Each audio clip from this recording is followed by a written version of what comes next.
500 ವರ್ಷಗಳ ಸಂಘರ್ಷಕ್ಕೆ ಜನವರಿ 22 ಅಂತ್ಯ ಹಾಡ್ತಾ ಇದೆ. ಜನವರಿ 22 ರಾಮ ಮಂದಿರದ ಲೋಕಾರ್ಪಣೆ ಆಗ್ತಾ ಇದೆ. ಶ್ರೀರಾಮನ ಪ್ರಾಣ ಪ್ರತಿಷ್ಠೆ ಆಗ್ತಾ ಇದೆ.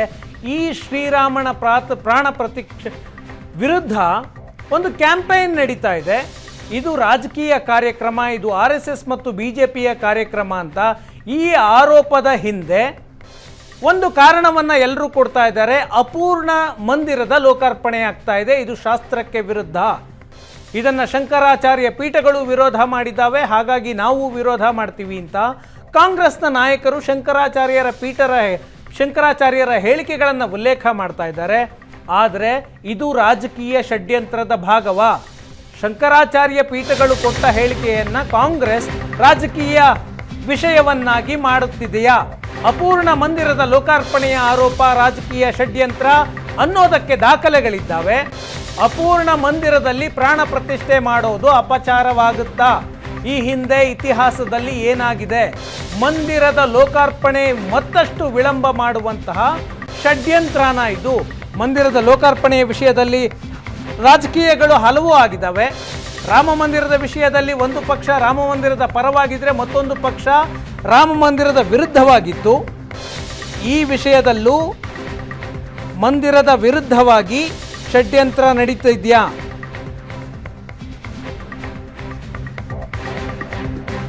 ಅಪೂರ್ಣ ಮಂದಿರದ ಹೆಸರಲ್ಲಿ ರಾಜಕೀಯ ಮಾಡ್ತಿದೆಯಾ ಕಾಂಗ್ರೆಸ್ನ ಆರೋಪಕ್ಕೆ ಶಂಕರಾಚಾರ್ಯರ ಹೇಳಿಕೆಗಳನ್ನು ಬಳಸಿಕೊಳ್ಳಲಾಗ್ತಾ ಇದೆ. 2 ಶಂಕರಾಚಾರ್ಯ ಪೀಠಗಳು ಲೋಕಾರ್ಪಣೆಗೆ ವಿರೋಧ ಮಾಡಿದ್ದಾವೆ. ಆ ವಿರೋಧಕ್ಕೆ ಕಾರಣ ಏನು ಎಲ್ಲವನ್ನು ಇವತ್ತಿನ ವಿಷಯ ನ್ಯೂಸ್ 360ಯಲ್ಲಿ ವಿವರವಾಗಿ ಹೇಳ್ತೀನಿ. ಒಂದು, ಎಲ್ಲ ವಿಪಕ್ಷಗಳು ಮಾಡ್ತಿರುವಂತಹ ಆರೋಪ ರಾಮ ಮಂದಿರದ ವಿಷಯದಲ್ಲಿ BJPಯ ವಿರುದ್ಧ ಆರೋಪ ಮಾಡ್ತಾ ಇದ್ದಾವೆ. ಯಾಕಂದರೆ BJPಗೆ 2024ರ ಚುನಾವಣೆಯಲ್ಲಿ ಗೆಲ್ಲುವ ಪರಿಸ್ಥಿತಿಯಲ್ಲಿ BJP ಇಲ್ಲ. ಮೋದಿ ಈ ಚುನಾವಣೆಯಲ್ಲಿ ಸೋತು ಬಿಡ್ತಾರೆ. ಆ ಕಾರಣದಿಂದಾಗಿ ಹಿಂದೂಗಳ ಮತಗಳನ್ನು ಮಂದಿರದ ಹೆಸರಲ್ಲಿ ಒಗ್ಗೂಡಿಸೋದಕ್ಕೆ ಮೋದಿ ಹೊರಟಿದ್ದಾರೆ ಅನ್ನುವ ಆರೋಪ. BJP ತಾವು ಮಾಡಿದಂತಹ ಕೆಲಸಗಳ ಮೇಲೆ ಮತ ಕೇಳ್ತಿಲ್ಲ, ಆದರೆ ಸೋಲನ್ನು ಹೇಗಾದರೂ ಮಾಡಿ ತಪ್ಪಿಸ್ಕೊಳ್ಬೇಕು ಅಂತ ಮಂದಿರದ ಪಾಲಿಟಿಕ್ಸ್ ಮಾಡ್ತಾ ಇದೆ ಅಂತ BJPಯ ವಿರುದ್ಧ ಕಾಂಗ್ರೆಸ್ ಮತ್ತು INDIA ಮಿತ್ರ ಪಕ್ಷಗಳೆಲ್ಲವೂ ಕೂಡ ಆರೋಪವನ್ನು ಮಾಡ್ತಾ ಇದ್ದಾವೆ. ಈ ಆರೋಪಕ್ಕೆ ರಾಮ ಮಂದಿರವನ್ನು ಅತಿ ಹೆಚ್ಚಾಗಿ ಕಾಂಗ್ರೆಸ್ ಕೂಡ ಬಳಸಿಕೊಳ್ತಿದೆ. ಈ ವರ್ಷದಲ್ಲಿ 2023ರ ಆರಂಭದಿಂದ ಅಂತ್ಯದವರೆಗೆ ಹಲವು ಚುನಾವಣಾ ಪೂರ್ವ ಸಮೀಕ್ಷೆಗಳು ಬಂದಿದ್ದಾವೆ. ಎಲ್ಲ ಚುನಾವಣಾ ಪೂರ್ವ ಸಮೀಕ್ಷೆಗಳು ಕೂಡ BJP ಸಿಂಗಲ್ ಲಾರ್ಜೆಸ್ಟ್ ಪಾರ್ಟಿ ಅಂದರೆ ಬಹುಮತವನ್ನು ಪಡೆಯುತ್ತೆ ಅಂತ ಸಮೀಕ್ಷೆಗಳು ಹೇಳಿದ್ದಾವೆ. ಆಗಿನ್ನೂ ಪ್ರಾಣ ಪ್ರತಿಷ್ಠೆಗೆ ದಿನ ನಿಗದಿಯಾಗಿರಲಿಲ್ಲ. ಇದು ಪೊಲಿಟಿಕ್ಸ್ ಅನ್ನೋದಾದರೆ, ರಾಮ ಮಂದಿರದ ವಿಷಯವಾಗಿ 40 ವರ್ಷಗಳಿಂದ ಸಂಘ ಪರಿವಾರ ನಿರಂತರವಾಗಿ ಹೋರಾಟ ಮಾಡ್ತಿದೆ. ಆರಂಭದಲ್ಲಿ RSS, VHP, ಬಜರಂಗದಳ ಮಂದಿರಕ್ಕಾಗಿ ಹೋರಾಟವನ್ನು ನಡೆಸಿದ್ವು. ಆನಂತರ ಅಡ್ವಾಣಿಯವರು ಈ ಹೋರಾಟದಲ್ಲಿ ಭಾಗಿಯಾದ ನಂತರ ಇದು ರಾಜಕೀಯ ಹೋರಾಟ ಆಯಿತು. ಈಗ BJPಯವರು ಹೇಳ್ತಿದ್ದಾರೆ ನಾವು ಕೊಟ್ಟ ಭರವಸೆಯನ್ನು ಈಡೇರಿಸಿದ್ದೇವೆ ಅಂತ. ಇದನ್ನು ಚುನಾವಣೆಗೆ ಹೋಗಿ ಬಳಸಿಕೊಳ್ಳಲಾಗ್ತಾ ಇದೆ. ಅಪೂರ್ಣ ಮಂದಿರ ಅಂತ ಹೇಳ್ತಿದ್ದಾರಲ್ಲ, ಇದರಲ್ಲಿ ಷಡ್ಯಂತ್ರ ಇದೆ ಅನ್ನೋದಕ್ಕೆ ಒಂದು ಪ್ರಮುಖವಾದಂತಹ ಸಾಕ್ಷಿ ಇದೆ. ಆ ಸಾಕ್ಷಿಯನ್ನು ನಿಮ್ಮ ಮುಂದಿಡ್ತೀನಿ. ಅದಕ್ಕೂ ಮೊದಲು ಶಂಕರಾಚಾರ್ಯರ 4 ಪೀಠಗಳು ವಿರೋಧ ಮಾಡಿದ್ವು ಅಂತ ಕಾಂಗ್ರೆಸ್ ಹೇಳ್ತು. ಕಾಂಗ್ರೆಸ್ ಪೀಠಗಳು ವಿರೋಧ ಮಾಡುವುದಕ್ಕೆ ಮೊದಲೇ ಕಾಂಗ್ರೆಸ್ನ ನಾಯಕರು ಹೇಳಿಕೆಯನ್ನು ರಿಲೀಸ್ ಮಾಡಿ ಅಪೂರ್ಣ ಮಂದಿರವನ್ನು BJP ಮತ್ತು RSS ರಾಜಕೀಯ ಕಾರಣಕ್ಕಾಗಿ ಲೋಕಾರ್ಪಣೆಯನ್ನು ಮಾಡಲಾಗ್ತಿದೆ ಅಂತ ಕಾಂಗ್ರೆಸ್ ಹೇಳ್ತು. ತಾವು ಕೊಟ್ಟಂತಹ ಹೇಳಿಕೆಗೆ ಶಂಕರಾಚಾರ್ಯ ಪೀಠಗಳು ಕೂಡ ಇದೇ ಮಾತನ್ನು ಹೇಳ್ತಾ ಇದ್ದಾವೆ. ಇದು ಹಿಂದೂ ಧರ್ಮದ ಆಚರಣೆಗಳಿಗೆ ವಿರುದ್ಧ ಅಂತ ಹೇಳಿಕೆಯನ್ನು ಕೊಡ್ತು. ಯಾವ ಪಕ್ಷ ತಾನು ಅಧಿಕಾರದಲ್ಲಿದ್ದಾಗ ಶ್ರೀರಾಮ ಅನ್ನುವ ವ್ಯಕ್ತಿ ಕಾಲ್ಪನಿಕ ವ್ಯಕ್ತಿ ಅಂತ ಕೋರ್ಟ್ಗೆ ಅಫಿಡವಿಟ್ ಕೊಡ್ತೋ, ಇವತ್ತು ಅದೇ ಪಕ್ಷ ಶಂಕರಾಚಾರ್ಯ ಪೀಠಗಳು ಹೇಳ್ತಿದ್ದಾವೆ ಯಾವುದು ಧಾರ್ಮಿಕ ಆಚರಣೆ ಅಲ್ಲ ಅಂತ ಹೇಳ್ತಿದ್ದಾರೆ ಅಂತ ಪೀಠದ ಸ್ವಾಮಿಗಳ ಹೇಳಿಕೆಯನ್ನು ಕಾಂಗ್ರೆಸ್ ಬಳಸಿಕೊಳ್ತಾ ಇದೆ. ಒಂದು, ಶಂಕರಾಚಾರ್ಯರು ಸ್ಥಾಪಿಸಿದಂತಹ 4 ಪೀಠಗಳಿದ್ದಾವೆ. ಸ್ವಾಮಿ ಅವಿಮುಕ್ತೇಶ್ವರಾನಂದ ಸರಸ್ವತಿ ಜ್ಯೋತಿರ್ಮಠ ಉತ್ತರಾಖಂಡ ಇವರದ್ದು ವಿರೋಧ ಇದೆ. ಶಾಸ್ತ್ರಗಳ ಉಲ್ಲಂಘನೆಯ ಆರೋಪದಲ್ಲಿ. ಇನ್ನು ಸ್ವಾಮಿ ನಿಶ್ಚಲಾನಂದ ಸರಸ್ವತಿ ಗೋವರ್ಧನ ಮಠ ಒಡಿಶಾದ ಪೂರಿಯಲ್ಲಿದೆ. ಇವರದ್ದೂ ವಿರೋಧ ಇದೆ, ಆದರೆ ಕಾರಣ ಬೇರೆ ಇದೆ, ಅದನ್ನು ನಾನು ಹೇಳ್ತೀನಿ. ಇನ್ನು ಸ್ವಾಮಿ ಸದಾನಂದ ಸರಸ್ವತಿ ದ್ವಾರಕಪ್ ಮಠ ಗುಜರಾತ್ನಲ್ಲಿರುವಂಥದ್ದು. ಇವರದ್ದೇನು ವಿರೋಧ ಇಲ್ಲ, ರಾಮ ಮಂದಿರದ ಪರವಾಗಿದ್ದಾರೆ, ಪ್ರಾಣ ಪ್ರತಿಷ್ಠೆಯ ಪರವಾಗಿದ್ದಾರೆ. ಮತ್ತೊಂದು ನಮ್ಮ ಶೃಂಗೇರಿಯ ಪೀಠ ವಿಧುಶೇಖರ ಭಾರತೀ ತೀರ್ಥ ಶ್ರೀಗಳು, ಇವರ ಹೆಸರನ್ನು ಬಳಸಿಕೊಂಡು ವಿನಾಕಾರಣ ರಾಜಕೀಯನ ಮಾಡುವಂತಹ ಪ್ರಯತ್ನಗಳಾದವು. ಆನಂತರ ಮಠದಿಂದಲೇ ಸ್ಪಷ್ಟನೆಯನ್ನು ಕೊಡಲಾಯಿತು, ರಾಮ ಮಂದಿರಕ್ಕೆ ವಿರುದ್ಧವಾಗಿ ಶೃಂಗೇರಿ ಪೀಠ ಇಲ್ಲ ಅಂತ ಸ್ವತಃ ಶೃಂಗೇರಿಯ ಮಠ ಸ್ಪಷ್ಟನೆಯನ್ನು ಕೊಟ್ಟಿದೆ. ಹಾಗಿದ್ರೆ 4 ಪೀಠಗಳಲ್ಲಿ 2 ಪೀಠಗಳಿಂದ ಮಾತ್ರ ವಿರೋಧ ವ್ಯಕ್ತ ಆಗ್ತಾ ಇದೆ. ನಾನು ಮೊದಲಿಗೆ ಒಂದು ಪೀಠದ ಅವಿಮುಕ್ತೇಶ್ವರ ಶ್ರೀಗಳ ಹೇಳಿಕೆಯನ್ನು ತೆಗೆದುಕೊಳ್ತೀನಿ. ಜ್ಯೋತಿರ್ಮಠ ಉತ್ತರಾಖಂಡದ ಶಂಕರಾಚಾರ್ಯರು ಇವರ ಹೇಳಿಕೆ, ಶಂಕರಾಚಾರ್ಯ ಮಠದ ಜಗದ್ಗುರು ಶಾಸ್ತ್ರ ವಿಧಿಯನ್ನು ಪಾಲಿಸಬೇಕಾಗುತ್ತೆ. ಉದ್ಘಾಟನೆ ಕಾರ್ಯಕ್ರಮದಲ್ಲಿ ಶಾಸ್ತ್ರ ವಿಧಿಗಳನ್ನು ಉಪೇಕ್ಷಿಸಲಾಗ್ತಿದೆ. ಅಪೂರ್ಣ ಮಂದಿರದಲ್ಲಿ ಪ್ರಾಣ ಪ್ರತಿಷ್ಠಾಪನೆ ಸರಿಯಲ್ಲ. ಇಡೀ ದೇವಸ್ಥಾನವನ್ನು ದೇವರ ದೇಹ ಎಂದು ಪರಿಗಣಿಸಲಾಗುತ್ತೆ. ದೇಗುಲದ ಗೋಪುರ ದೇವರ ಕಣ್ಣು, ಕಳಶ ದೇವರ ತಲೆ ಅಂತ ಭಾವಿಸಲಾಗುತ್ತೆ. ದೇಗುಲದ ಮೇಲಿನ ಬಾವುಟವನ್ನು ದೇವರ ತಲೆಗೂದಲು ಅಂತ ಹೇಳಲಾಗುತ್ತೆ. ದೇವರ ಕಣ್ಣು ತಲೆ ಇಲ್ಲದೆ ಪ್ರಾಣ ಪ್ರತಿಷ್ಠಾಪನೆ ಸಾಧ್ಯ ಇಲ್ಲ. ಇದು ಜ್ಯೋತಿರ್ಮಠದ ಅವಿಮುಕ್ತೇಶ್ವರಾನಂದ ಸರಸ್ವತಿ ಶಂಕರಾಚಾರ್ಯರು ಸ್ಥಾಪಿಸಿದಂತಹ ಪೀಠದ ಸ್ವಾಮೀಜಿಗಳು ಹೇಳ್ತಿರುವಂತಹ ಮಾತು. ಇದು ಅವರ ಅಭಿಪ್ರಾಯ. ಮತ್ತೊಬ್ಬ ಸ್ವಾಮೀಜಿ ಹೇಳಿಕೆಯನ್ನು ಕೊಟ್ಟರು. ಸ್ವಾಮಿ ನಿಶ್ಚಲಾನಂದ ಸ್ವಾಮಿ ಪುರಿಯ ಶಂಕರಾಚಾರ್ಯ ಪೀಠ, ಇವರು ಕೊಟ್ಟಂತಹ ಹೇಳಿಕೆ, ಮೋದಿ ಲೋಕಾರ್ಪಣೆ ಮಾಡ್ತಾರೆ, ಮೂರ್ತಿಯನ್ನು ಸ್ಪರ್ಶ ಮಾಡ್ತಾರೆ, ನಾವು ಹೋಗಿ ಚಪ್ಪಾಳೆ ತಟ್ಟುತ್ತಾ ಜೈ ಜೈ ಅಂತ ಹೇಳಬೇಕಾ? ನೀವು ಯೋಚನೆ ಮಾಡಿ ಧರ್ಮಾಚರಣೆ ಏನಾಗ್ತಿದೆ ಅಂತ. ಇದು ಸ್ವಾಮಿ ನಿಶ್ಚಲಾನಂದ ಸರಸ್ವತಿಗಳು ಮೋದಿಯವರು ಲೋಕಾರ್ಪಣೆ ಮಾಡೋದನ್ನು ವಿರೋಧಿಸಿ ಕೊಟ್ಟಂತಹ ಹೇಳಿಕೆ. ಈ ಹೇಳಿಕೆಯನ್ನು ಯಾರೆಲ್ಲ ಬೆಂಬಲಿಸ್ತಾರೆ? ಮೋದಿ ಮೂರ್ತಿ ಸ್ಪರ್ಶ ಮಾಡೋದನ್ನು ವಿರೋಧ ಮಾಡೋದನ್ನು ಯಾರೆಲ್ಲ ಬೆಂಬಲಿಸ್ತಾರೆ? ಈ ಹೇಳಿಕೆ ಈ ದೇಶದಲ್ಲಿ ಸಾವಿರಾರು ವರ್ಷಗಳ ಕಾಲ ಜಾತಿ, ಮೇಲು ಕೀಳು, ಅಸ್ಪೃಶ್ಯತೆಗೆ ಕಾರಣವಾದ ಮನಸ್ಥಿತಿ. ಯಾವ ವ್ಯಕ್ತಿ ಯಾವುದೇ ಪೀಠದಲ್ಲಿ ಯಾವುದೇ ಸ್ಥಾನದಲ್ಲಿದ್ದರೂ ಕೂಡ ಈ ಹೇಳಿಕೆಯನ್ನು ಇವತ್ತಿನ ಪ್ರಜಾಪ್ರಭುತ್ವದ ಕಾಲದಲ್ಲಿ ಒಪ್ಪಲು ಸಾಧ್ಯವೇ ಇಲ್ಲ. ಪ್ರಧಾನಿ ನರೇಂದ್ರ ಮೋದಿ ಮೂರ್ತಿಯನ್ನು ಸ್ಪರ್ಶ ಮಾಡ್ತಾರೆ, ಅದನ್ನು ನೋಡಿ ನಾವು ಚಪ್ಪಾಳೆ ತಟ್ಟಬೇಕಂದ್ರೆ ಏನರ್ಥ?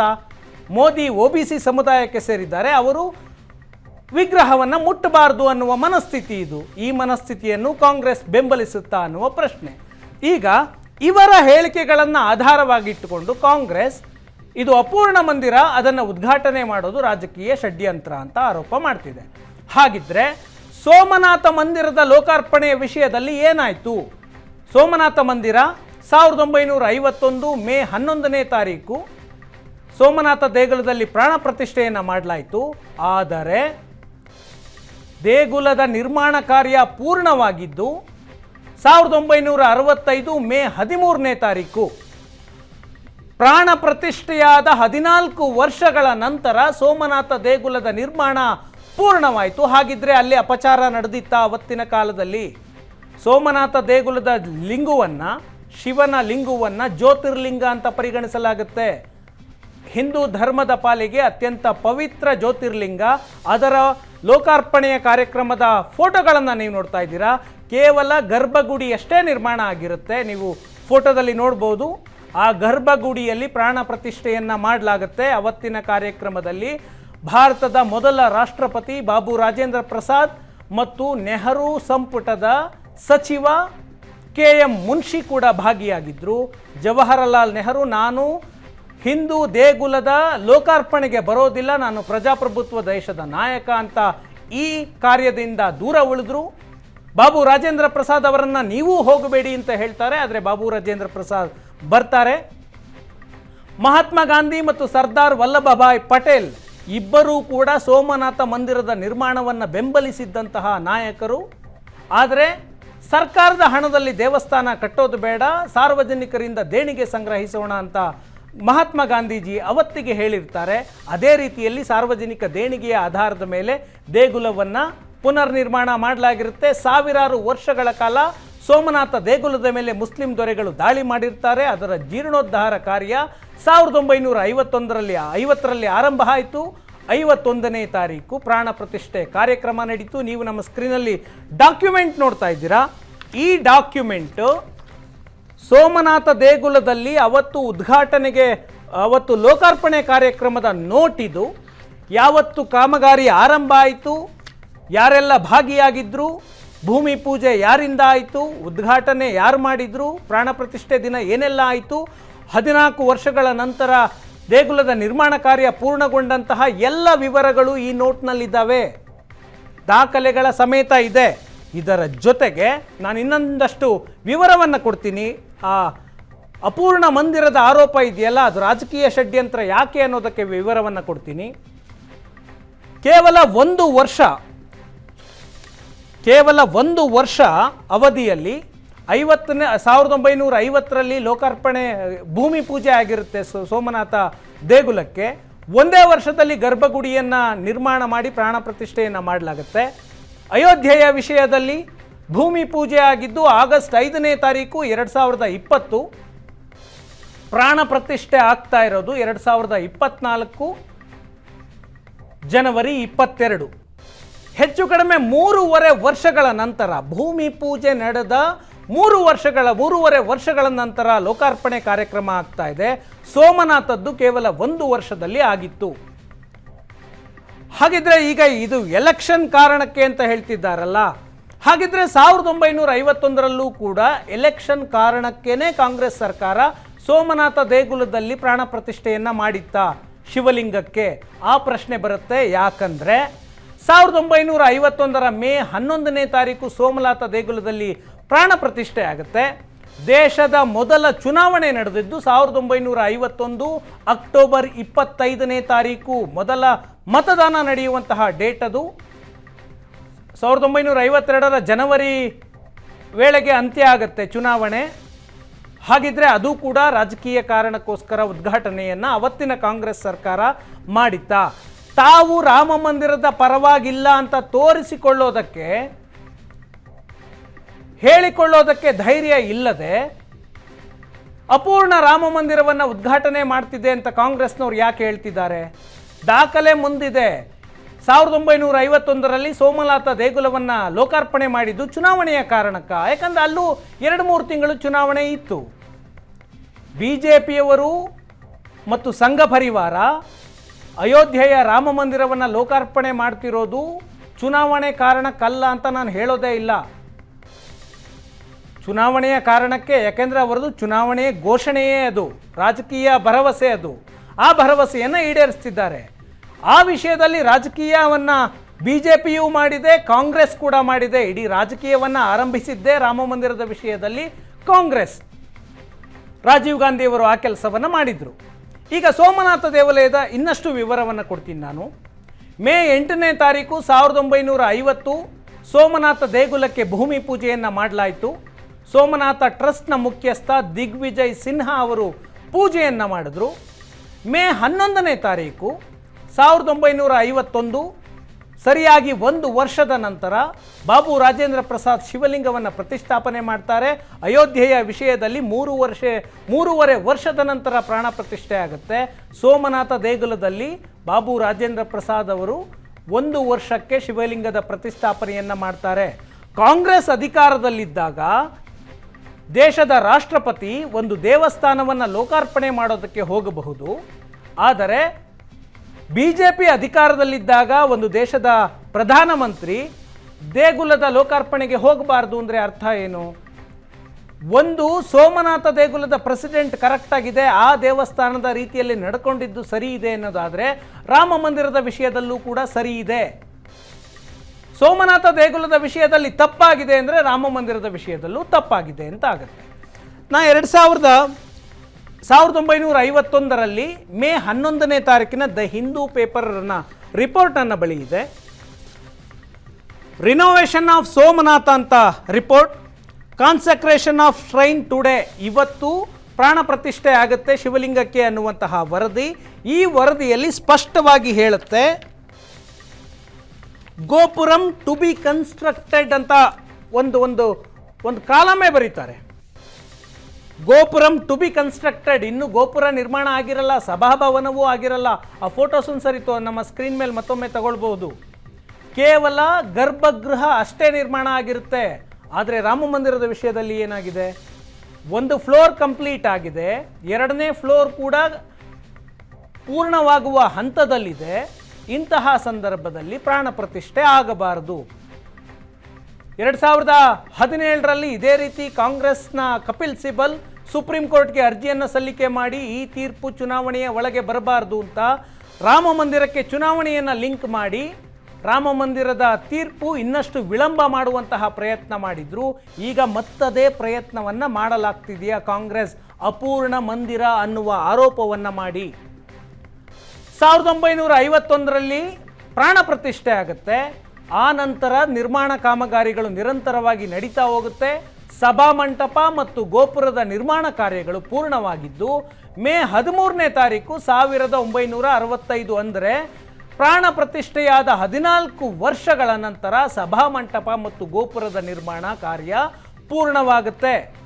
ಮೇ 13ನೇ ತಾರೀಕು ಸೋಮನಾಥ ಟ್ರಸ್ಟ್ನ ಮುಖ್ಯಸ್ಥ ದಿಗ್ವಿಜಯ್ ಸಿನ್ಹಾ ಅವರು ಮಹಾರುದ್ರ ಯಜ್ಞವನ್ನು ಮಾಡ್ತಾರೆ. ಅವತ್ತೇ ಮಧ್ಯಾಹ್ನ 12:30 ಮಂದಿರದ ಮೇಲೆ ಕಳಶವನ್ನು ಮತ್ತು ಬಾವುಟವನ್ನು ಪ್ರತಿಷ್ಠಾಪನೆ ಮಾಡಲಾಗುತ್ತೆ. ಈಗ ಅವಿಮುಕ್ತೇಶ್ವರ ಶ್ರೀಗಳು ಹೇಳಿದ್ರಲ್ಲ, ದೇಗುಲ ದೇವರಿದ್ದಂತೆ, ದೇಗುಲ ಪೂರ್ಣವಾದರೆ ಮಾತ್ರ ಲೋಕಾರ್ಪಣೆ ಮಾಡಬೇಕು ಅಂತ.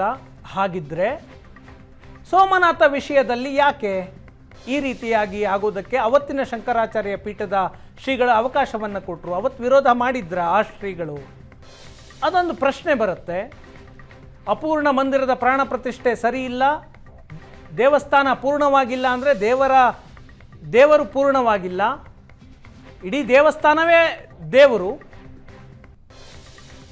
ಗೋಪುರ ತಲೆ ಆಗುತ್ತೆ, ದೇವರದ ಬಾವುಟ ದೇವರ ಕೂದಲಂತೆ ಭಾವಿಸ್ತೀವಿ ಅಂತ ಹೇಳುವಂತಹ ಅವಿಮುಕ್ತೇಶ್ವರ ಶ್ರೀಗಳು ಅದೇ ಮಠ 1951ರ ಸೋಮನಾಥ ಲೋಕಾರ್ಪಣೆಯನ್ನು ಯಾಕೆ ವಿರೋಧಿಸಿರಲಿಲ್ಲ?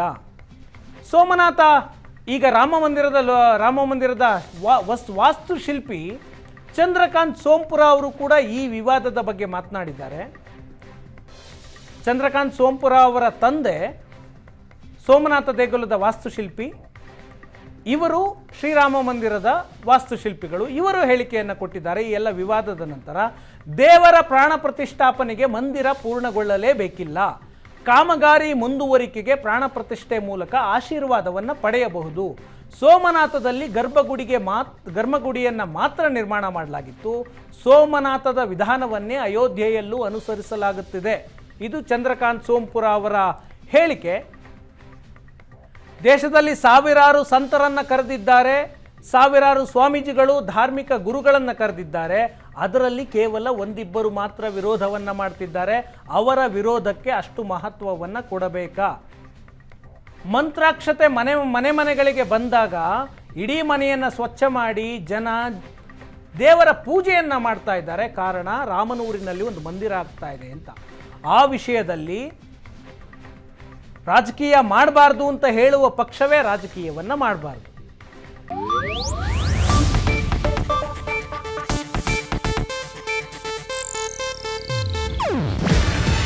ಇದು ಏಷ್ಯಾನೆಟ್ ನ್ಯೂಸ್ ನೆಟ್ವರ್ಕ್ ಪ್ರಸ್ತುತಿ. ನೀವು ನೋಡ್ತಿದ್ದೀರಾ ಏಷ್ಯಾನೆಟ್ ಸುವರ್ಣ ನ್ಯೂಸ್.